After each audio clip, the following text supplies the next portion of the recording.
They shouldn't have fired on the diplomatic shuttle. Not during an active council summit. Not with every species watching and recording and weighing their next moves like chess masters with claws. But the Jareth did it anyway.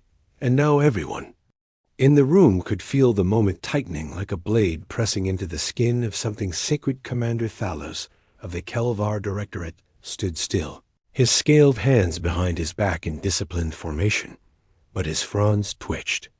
Just once a minute movement he could not suppress, because even he, bred in the logic domes of Heliax and trained in the cold detachment of Directorate neutrality, understood what the others in the chamber were just beginning to feel.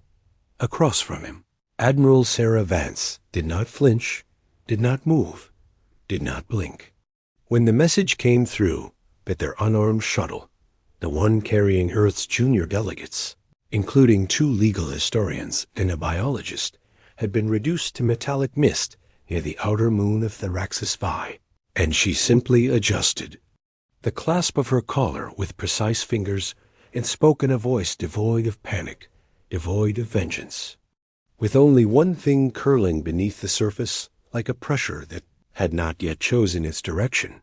"You will issue your explanation to the full council," she said, eyes on the Jareth High Envoy, who had not yet dared to speak, "and you will do so before the hour passes, because the last time a human transport was attacked under council protection, the black ship responded, and Earth was not informed in advance." Vance was a former fleet strategist, known across 3 systems for her containment of the Triaster Rebellion without firing a single orbital weapon, a woman who carried calm like a weapon and deployed restraint the way others deployed force. And even now, with blood still boiling somewhere out there in space, she did not raise her voice or threaten retaliation, because she knew that if the rule was broken, the consequences had already begun. The Jareth Envoy, a creature of obsidian plating and liquid glare, known as Askrav Vuan, lifted his head. Just slightly, his tone more amused than concerned, as if this moment still belonged to him and his empire, and when he finally spoke, it was with the dismissive weight of someone used to being feared. "Your myths do not frighten us." "Human," he said, letting the word sour on his tongue like rot. "We have studied your ghost ship. We have watched it come and go. And we know what you will not admit it obeys your command, your algorithm, your doctrine of restraint, cloaked as vengeance." Thalos shifted slightly, his gaze flicking to Vance, because he knew she would answer not with heat, but with precision. And she did, her voice so quiet it made the room lean forward without realizing it. "If we commanded it," she said, "you would never have seen it."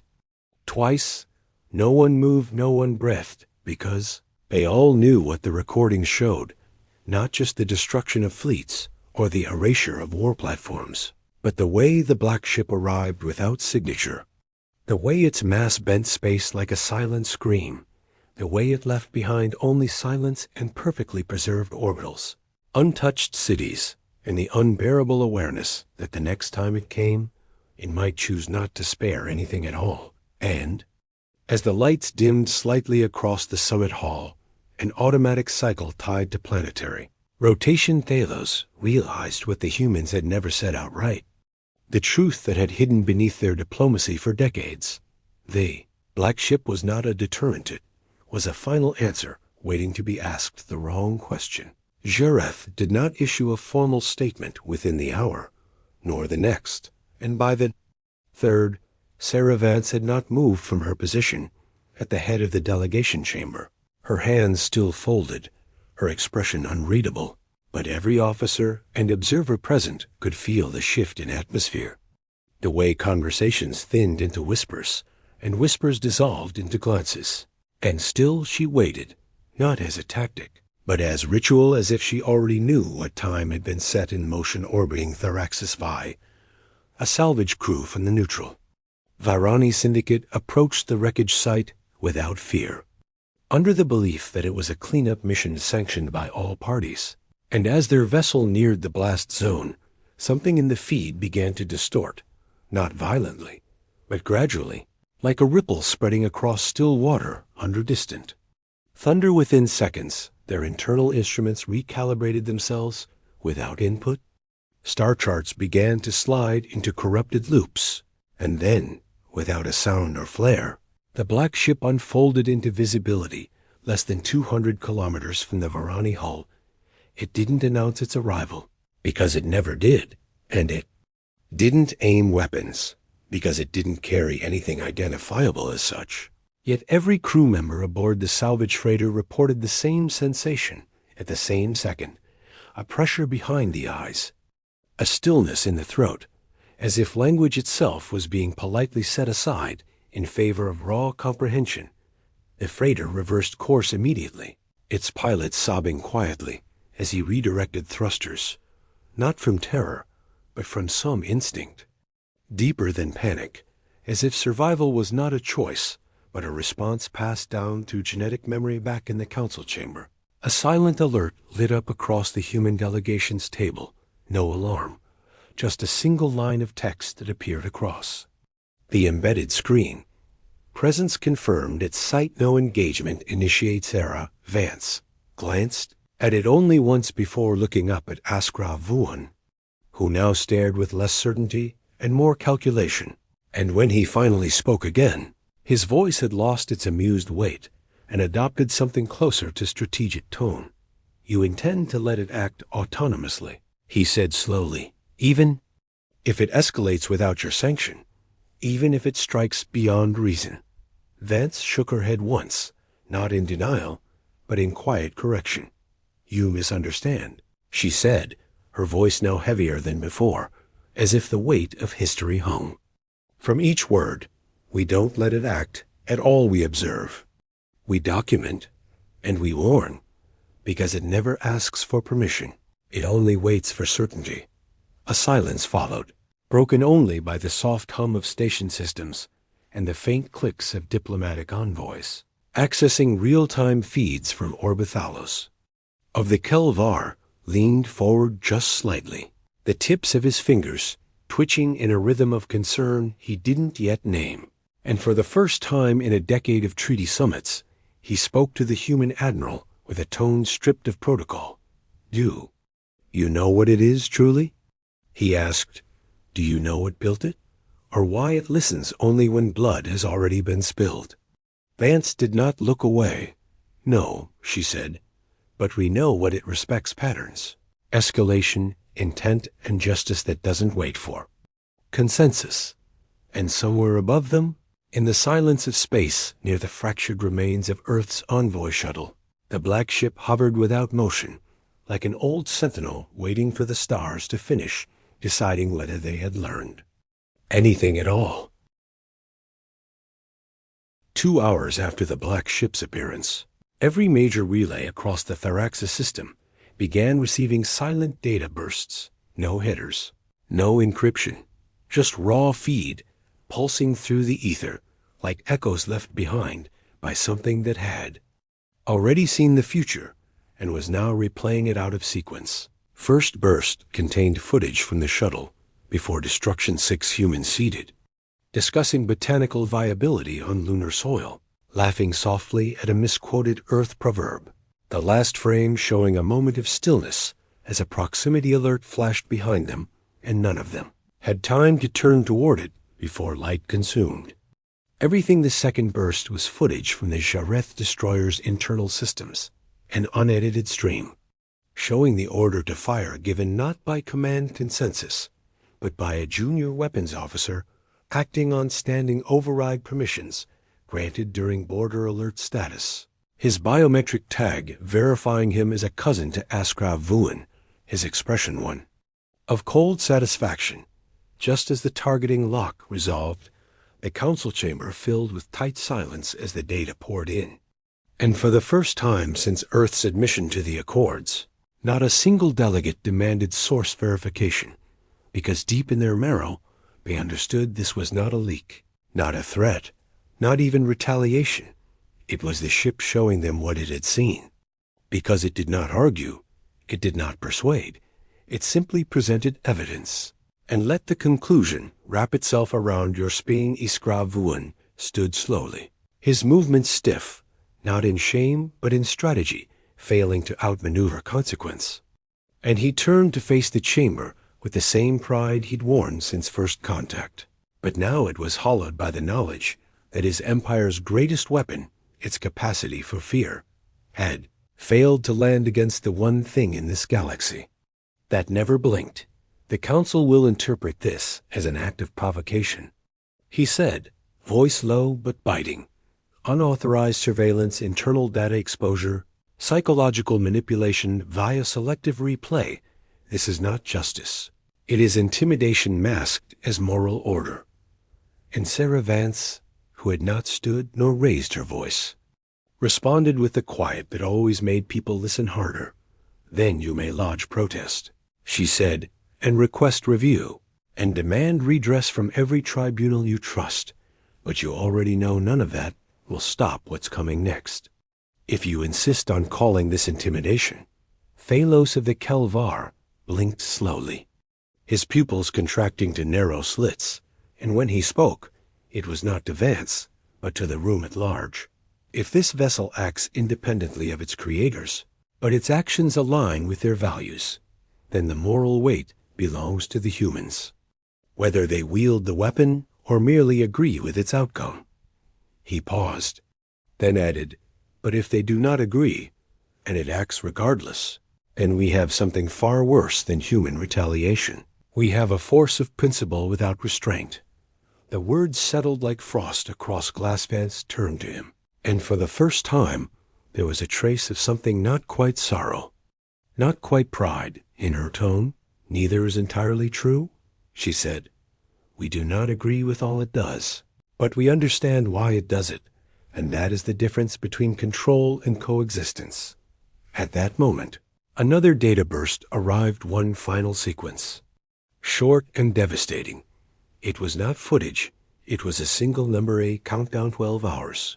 17 minutes, 49 seconds, no message, no explanation, only time running towards something that the black ship had already decided was inevitable, unless someone gave it reason to reconsider. The countdown had not paused, not slowed, not blinked from its steady descent across every relay capable of receiving high-band transmission within the system. And now it hovered just under 9 hours, while 3 Council emergency sessions folded into each other like collapsing lungs, filled with overlapping directives, unratified motions, and arguments dressed as Protocol Askravuan had vanished from the chamber, returned to his own war cruiser in orbit under the justification of contingency review, though no one needed a transcript to understand.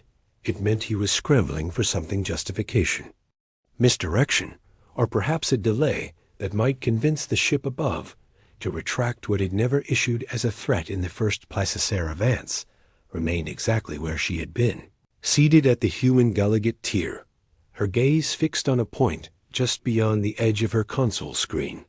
Fingers locked together, face unmoving, her stillness doing more to bend the room's temperature than any declaration would have. Captain Elon Ray, Jr., attached to the Earth Helios diplomatic arc and recently appointed liaison to non-armed species subcommittees, leaned toward her now with a breath that might have been hesitation or awe, or both. Ma'am, he said in a voice low enough not to echo, if there's a way to cancel the countdown, if there's even a contingency you're not sharing, I need to ask, is this truly irreversible? She turned her eyes to him, slowly, not harshly, but as if dragging her vision through the weight of what he didn't yet know he was asking. And she answered not as his superior, but as someone who had sat through this same hour once before, long ago, in a darker system where stars blinked in the color of graves. No human alive has ever found a way to stop it once the clock begins, she said.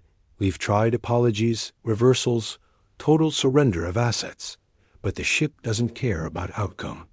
It reacts to alignment, to momentum, and once it detects a trajectory of harm that crosses a certain threshold, it simply finishes what has already started. Ray's mouth opened slightly, then closed, then opened again with a different question.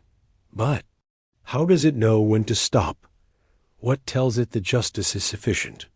That enough damage has been undone or punished or balanced? Vance didn't answer immediately, because the real response wasn't comforting. And when she did speak, it was slower than before, not because she hesitated, but because she refused. To lie, we believe it stops when there is no one left who believes they were right to begin with.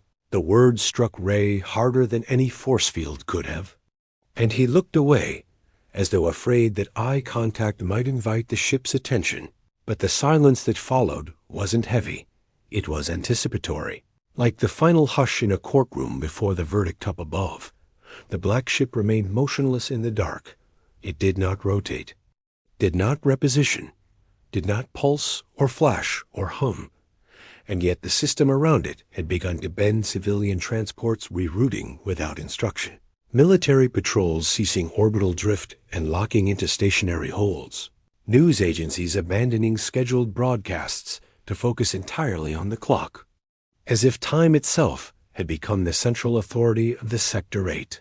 Hours and 42 minutes remained, and deep within the Jareth Command flagship, Askra Vuan stared at the projection of that number in silence, surrounded by war strategists offering fallback options he didn't request. As if any response now could do more than buy seconds in a game already forfeited by his arrogance. The moment, he gave silence to an atrocity that required confession. By the time the countdown crossed the 7-hour mark, half of the outer system satellites had turned their sensors toward the black ship without orders, as if something within the circuits themselves understood that what hung above Theraxis 6 was not just a vessel, but a fulcrum, a decision given form and mass, and silence across council space. No fewer than 25 species issued conditional statements, distancing themselves from Jareth Command Authority while reaffirming their respect for the original accords, all of them careful not to use the word violation, yet every sentence clearly framed in anticipation of what might happen. When the timer reached 0 inside the council chamber, the tension had congealed into something hard and unspoken. No shouting, no debates, only the quiet work of bureaucrats and delegates trying to decide whether their next words would define history or be erased by it. Sarah Vance was still seated, but her terminal display had changed, now projecting the full map of Jareth border operations, civilian structures, military zones, and known dissident regions, all overlaid with light markers from the black ship's past activity records. A classified pattern few had seen in its entirety, and Ray, standing behind her shoulder, finally whispered what others had only theorized. It's never struck civilian first targets, has it? It always begins where the order began. Vance nodded once, slow, as if acknowledging gravity. It doesn't punish for damage, she said. It responds to intention, not just what they did, but what they were willing to do again.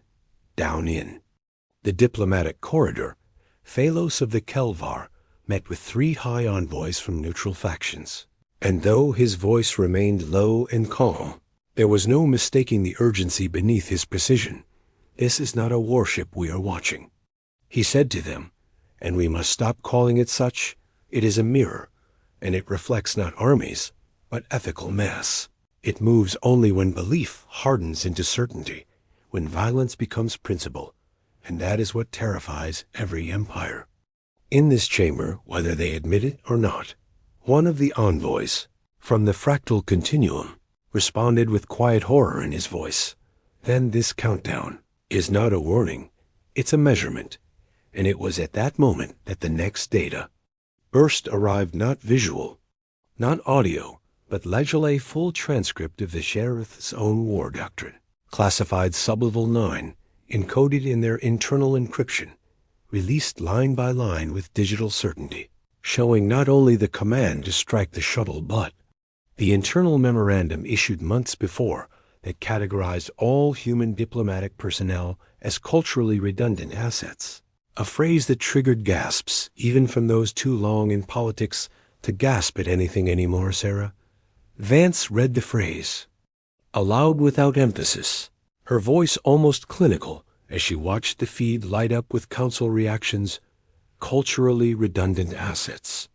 She said again, letting the syllables fall where they may, this was not an accident, not even a breach. It was policy executed to test our threshold for silence. The black ship had never spoken, never projected words or intent, but now it didn't need to. The doctrine spoke for it, and the silence that followed was not from fear, but from something. Colder acknowledgement. 6 hours remained, and in those 6 hours, the universe watched a species try to undo the weight of its own doctrine while pretending it had not just redefined itself in front of every intelligent civilization that still believed law could stand taller than Pride's Harith war cruisers began to reposition, not into battle formations but retreat corridors, their subspace drives primed for scatterburst escape, a maneuver that under council protocol was a silent admission of anticipated systemic strike. And for the first time since the original, accords were signed. No nation condemned the movement as cowardice, because all of them had at some point imagined being in the Gyreth's place, and none had yet imagined surviving it on the council floor. Sarah Vance rose for the first time since the incident, her posture deliberate, her voice still even, but each word held the tension of something carefully caged and measured only for effect. The black ship has not fired a weapon, she said. It has not moved, not approached, not transmitted any act of aggression, but in 40 years of recorded incidents, there is a pattern that never breaks.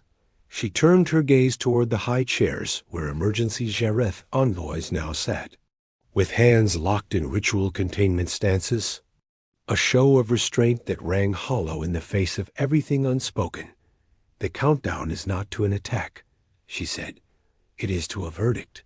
There was no applause, no reaction, only a shift, as if the room collectively inhaled and refused to exhale, afraid that breath itself might be interpreted as stance. Captain Ray stood by the side wall, absorbing every word with the disorientation of a man realizing he had been raised on legends that were never legends, and now lived in the part of history where those legends decided what came next. He whispered, to no one in particular, and if the Gyreth surrender now, if they revoke the doctrine, issue a full admission, dismantle the chain of command, what then? Will it stop? Phalos, who had moved closer without notice, answered before Vance could speak. No, he said simply, because the countdown doesn't respond to paperwork or policy. It responds to conviction. And there is no conviction more damning than believing you are still right while pretending to be sorry. Above them, the ship remained exactly where it had always been, a silhouette of gravitational distortion against the stars, unmoving, unarmed, untouched, and yet every sensor cluster aimed at it was feeding back the same anomaly, now spatial drag. The fabric of space around it was beginning to stretch, not tear stretch, like something vast had taken a breath, but hadn't decided yet whether to exhale or consume 5 hours. 21 minutes, and in the Gyreth command throne room aboard the flagship Svarinth, Askra Vuan stood alone before a panel that controlled nothing anymore, watching a timer he could not affect, understanding finally that history had stopped listening to him the moment he mistook silence for hesitation and justice for a negotiable term. 4 hours. 13 minutes remained when the first anomalies appeared in Gyreth-controlled outer colonies. Not explosions, not strikes, not even system failures, but disappearances. Entire data arrays, gone from local memory cores, as if erased by a force that bypassed firewalls, anti-tamper circuits, and even physical storage redundancies. Whole histories simply blinked out of existence without damage, without noise, and with perfect precision, as if someone or something had decided that these specific threads of legacy no longer held value worth preserving at first. The Gyreth dismissed it as sabotage from internal dissenters. But when the primary legal repository on Varactel, the same facility that had hosted their ceremonial ascension into the council, began auto-replacing its own archives with blank declarations marked irrelevant, Panic set in beneath the surface. Quiet and corrosive back on Therex's station, the council chamber no longer pretended this was a debate Sarah. Vance now stood in open consultation with Thalos and the fractal representative, Aaron Vale. Their conversation held behind soft translucent privacy fields, but every observer knew it was no longer about negotiation. It was about managing collapse. The erasures, Aaron Vale said. Her voice fractured into delicate harmonics. They're not punitive, they're surgical. Like the ship is curating the memory of a species before anything physical begins, as if it intends not to destroy the Jareth, but to redefine what the rest of us will remember them to be. Vance nodded, her gaze fixed on a holographic map, now showing information voids spreading across Jareth systems. It's rewriting their legacy, she said, before they even fall wiping away the parts that justified them to themselves, stripping the myth of supremacy until all that remains is cause and consequence. Thalos was silent for a long moment before speaking. Nothing in our history has ever fought with memory. And nothing in yours, Vance said quietly, has ever needed to. On the main deck, Captain Ray stood behind the delegation tier, reading the latest silent communiques from Human Command, none of which contained any instructions, only situational clarity, movement logs, public posture guidance. And at the end of each, one line: do not interfere. Do not defend. Do not deny.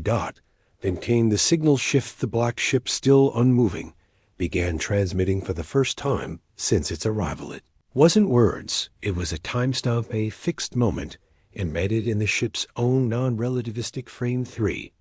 Hours, 0 minutes, 0 seconds. At that moment, the event would occur. No declarations, no demands, no options, just inevitability, rendered as clockwork. Sarah Vance turned toward the council assembly, her voice steady as she faced the eyes of 12 species that had once dismissed humanity as barely coherent enough for interstellar diplomacy. You have 3 hours, she said, to decide what you want to be remembered for, because the black ship does not erase the innocent, but it also does not wait for the guilty to find better language. And with that, she sat again, because sometimes leadership meant letting the silence work harder than your voice ever could. 2 hours and 41 minutes remained when the first Jareth ship crossed the system line and powered down completely. Engines silenced, weapons stowed, all transponders active and broadcasting a clear signal in every known diplomatic code. We renounced the doctrine. It wasn't a flagship. It wasn't even a cruiser. It was a medical transport, retrofitted long ago for supply runs. Its crew composed mostly of technicians and low-clearance logistics officers who had served too far from their capital to believe in the war lines anymore, and their surrender was not coordinated, not sanctioned, and not celebrated by their command.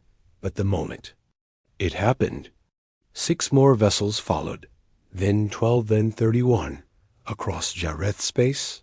A silent fracture opened, not rebellion, not mutiny, but conscience, manifesting not as resistance but refusal. And for every high-caste war captain that barked demands into unsecured channels, 10 more fell into silence, not out of fear, but because they had seen the countdown too. And they no longer wanted to die for someone else's righteousness. Inside the council chamber, the shift was visible in real time, as reports flooded the upper screen. Civilian systems powering down voluntarily, planetary defense shields deactivated without instruction, and Jareth communications relays beginning to route through neutral arbiters. Bypassing central authority, entirely Aaron Vale tilted her crystalline form forward slightly, the light of her thoughts pulsing with alarmed grace. This is not collapse, she said. This is a species trying to make itself smaller, so the strike lands softer. Vance said nothing, because even now, she didn't know whether that would matter on Earth. The Strategic Memory Accord issued a rare public address, not to its citizens, but to the galaxy, translated into 62 dialects, broadcast from orbit, and spoken by an elder diplomat whose voice bore the patience of centuries. "We built nothing," she said. "We summoned nothing. We simply endured long enough to understand what judgment looks like when it stops being metaphor." Meanwhile, aboard the Jareth flagship, Svarinth, Askra Vuan faced a wall of silence from his own command staff, none of whom would confirm his orders to reinitiate border lockdown, none of whom would even look him in the eye. He activated the command, cipher manually, inserting his override codes into the throne terminal, bypassing layers of dead protocol and failed subroutines, until the screen resolved into a single line of text: autonomy rescinded. This vessel has been reviewed. It wasn't human code. It wasn't Jareth. It was from the ship. Voon stood frozen in place. His breath held, his claws twitching just once against the control panel before the terminal flickered and powered off by itself. Not failed, dismissed in orbit. The black ship shifted its angle by 3 degrees, its first movement in days, and across Council space. A collective shiver passed through thousands of minds watching that silent turn, because even those who had doubted, dismissed, or rationalized now felt what the humans had never said aloud. This was not a weapon that answered to vengeance. It was a force that responded to certainty, and the moment of certainty was almost here. 1 hour and 4 minutes remained when the black ship began to resonate, not with sound, not with power surge or engine wake, but with presence. A gravitational pulse that didn't push or pull, but announced itself across every sensor array in the system. A wave of existence too perfect to be natural and too quiet to be technological. Like time itself had adjusted its stride to accommodate something that refused to be rushed.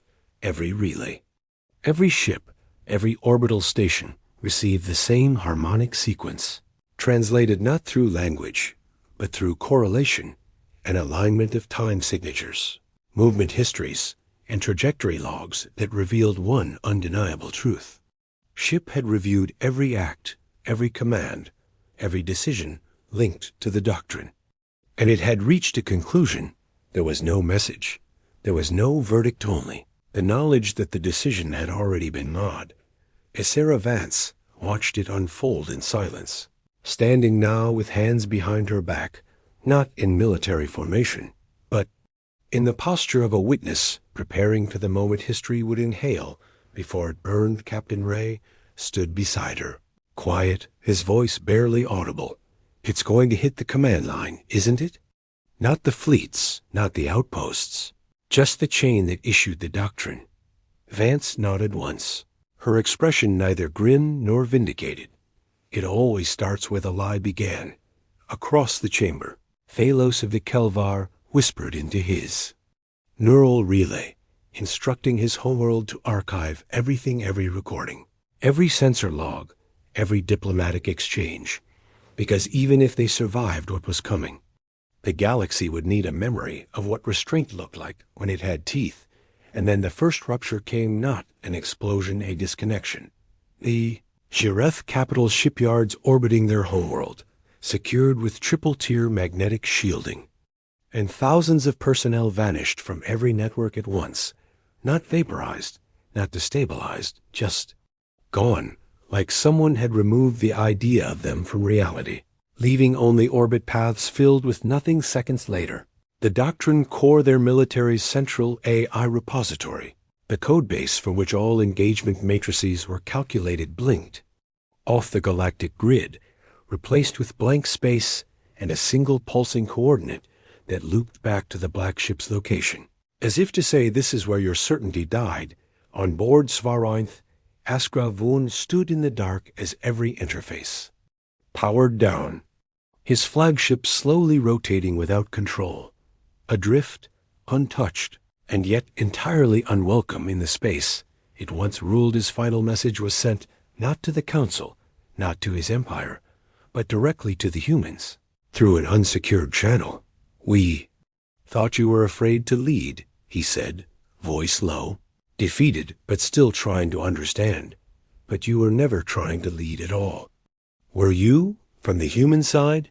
No reply came, because by then the black ship had completed its review, and the sky above Theraxis shimmered, not with fire, but with absence, as entire fleets dissolved into stillness, not destroyed, not dismantled, but released from every violent order they had ever carried, and in their place, only silent silence shaped like justice. The countdown reached 0. Explosion followed no ripple of destruction, swept across the Jareth core worlds no triumphant. Declaration echoed from the humans, and the black ship did not fire a single weapon or move another degree in space. It simply stopped. The resonance ceased, the gravity softened, and the ship, whose name had never been spoken because it had never offered one, folded once more into silence, as though it had simply returned to wherever judgment sleeps between the stars. In the Yankov minutes that followed, thousands of Jareth vessels remained adrift, intact but unpowered, with systems that could no longer recognize command signatures or execute chain-of-order routines, as if the infrastructure had been preserved but stripped. Of obedience no requiem raves, just the removal of intent from machinery built to enforce it across the council chamber. There was no applause, no celebration, no declaration of victory, because everyone human or otherwise understood this moment was not about conquest, but consequence. Telos of the Kelvar spoke first, his voice low, reverent, and edged with something very close to fear. This was not retribution. He said it was subtraction. Sarah Vance remained still, her expression unreadable, her hands no longer behind her back, but folded loosely at her sides, as if the weight of command had shifted from posture to memory. She spoke only once, quietly, as a message transmitted to all council species, not as threat, not as demand, but as final clarification. The black ship does not belong to us, she said. We do not summon it, we do not control it, and we do not celebrate it because it is not a symbol of human power, but a consequence of our history, forged not by hands, but by decisions we never repeated. The message ended, and then human ships left the system without formation, without parade, without escort, returning to their sectors with no banners raised and no flags planted, only records updated and eyes lowered toward the ground, because humanity, more than any other species present, understood the cost of silence that had to be earned, not imposed in the decades to follow. The Jareth would never again seek military parity. They would rebuild, but not for ruins from memory, reshaped now not by pride, but by restraint. The phrase that once ignited their war's culturally redundant assets was never again spoken in any official lexicon. It became a ghost of language, a warning, etched in absence across the galaxy. The Council added only one line to its interstellar protocols, ratified by unanimous vote and translated into every diplomatic dialect in existence. One rule in space: never chase the black ship.